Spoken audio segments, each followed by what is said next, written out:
And we can hold this leg like this. We can even hook in like this and apply, so like this. Just gently apply pressure.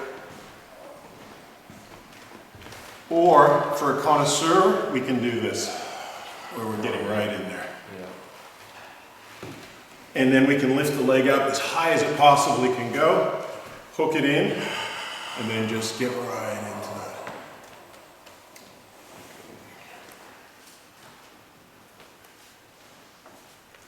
And then find that spot. You can work different bands.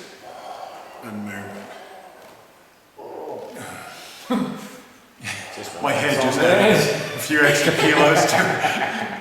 Because I need to, I'm using quite a lot of my body weight and stuff on him because he needs it quite deep. Yeah, and legs are heavy, like I've seen.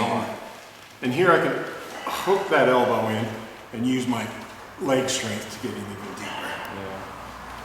But I don't want to go too hard on him right now because he's not had his toes done. We can also do a twist, and that's done like this. We support the front of the shoulder. Well, we're not going to put too much pressure this way. We're mostly going to go like this, and he's way too tight for this to actually work. Yeah. But I'll just show you how to do it. We have our back leg straight. We get him to breathe in. Let him have a couple breaths. And we go like that. Yeah. I don't think anything went, did it?